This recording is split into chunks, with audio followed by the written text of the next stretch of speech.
नमस्कार. माधुरीज किचनमध्ये तुमच्या सगळ्यांचे अगदी मनापासून स्वागत. ज्यावेळेस आपण मसाल्याची भाजी बनवतो तर ती अगदी पातळ होते. त्यावेळेस जर आपण हे प्रीमिक्स बनवलेलं 1 चमचा पीठ जर मसाल्याच्या भाजीत टाकलं ना तर भाजी अगदी घट्ट होऊन जाते आणि खायलासुद्धा तेवढीच टेस्टी लागते. हे प्रीमिक्स तुम्ही वर्षभर टिकवून ठेवू शकतात. अगदी झटपट बनवले जाते. 1 चमचा गरम पाण्यामध्ये आपल्याला ते मिक्स करून मसाल्याच्या भाजीमध्ये टाकायचं. भाजी लगेचच घट्ट होते आणि भाजीला छान तरीसुद्धा येते. चला तर मग आता याची रेसिपी पाहूया. त्यासाठी आपण एका कढईमध्ये 10-12 लवंग, 2 तमालपत्र आणि 2 ते 3 आपण दालचिनी घेतली. तीसुद्धा परतून घेतली आणि एका प्लेटमध्ये काढून घेतली. त्यानंतर 2 चमचे जिरे, 2 चमचे धने, 2 चमचे बडीशोप घेतली.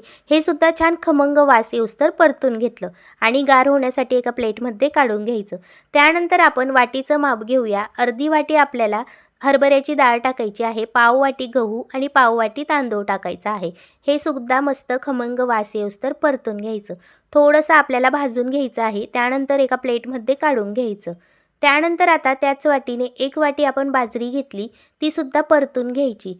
थोडासा तांबूस रंग येऊस्तर परतून घ्यायची आणि गार होण्यासाठी काढून घ्यायची.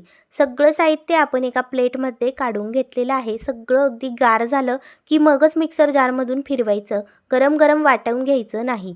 त्यानंतर गार झालेलं साहित्य मिक्सर जारमध्ये काढून घेऊया आणि संपूर्ण आपल्याला मिक्सरमध्ये अगदी बारीक होऊस्तर दळून घ्यायचं आहे. जर तुम्ही हे जास्त क्वांटिटीत करणार असाल तर गिरणीमधून दळून आणलं तरीसुद्धा चालतं. मी घरच्या घरी अगदी थोड्या क्वांटिटीमध्ये केलेलं आहे म्हणून आपण मिक्सर जारमधूनच फिरवून घेणार आहोत. हे बघा, दळलेलं पीठ आता आपण एका चाळणीने काढून घेऊया म्हणजे जाडसर भाग वरती येईल आणि आपण तो काढून घेऊया.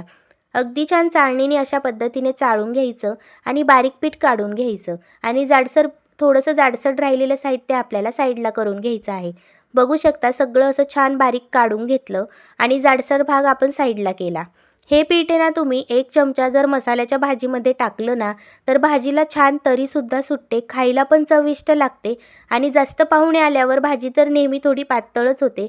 त्यावेळेस जर हे पीठ टाकलं ना तर घट्टसर भाजी होऊन जाते आणि खायलासुद्धा खूप टेस्टी लागते. या पद्धतीने हे प्रीमिक्स एखाद्या हवाबंद डब्यामध्ये वर्षभर सहजच आपण टिकवू शकतो. जास्त बनवलं तर गिरणीतून दळून आणा आणि हवाबंद डब्यात ठेवा, वर्षभर टिकेल. हे पीठ बनवताना फक्त एकच काळजी घ्या, याला बिलकुल ओला चमचा किंवा ओला हात लागू देऊ नका. कोरडंच ठेवा म्हणजे वर्षभर आरामात टिकेल. प्रीमिक्स एवढं छान झालेलं असतं ना की 1 चमचा आपल्याला थोडंसं पाण्यात मिक्स करायचं आहे आणि उकळी आल्यानंतर भाजीमध्ये टाकायचं. भाजीला अगदी तरीसुद्धा येते, भाजी संपूर्ण घट्ट होते आणि खायलासुद्धा खूप चविष्ट लागते. हे प्रीमिक्स बनवून ठेवा, वर्षभर टिकवा, अगदी छान लागेल. एकदा नक्की ट्राय करा.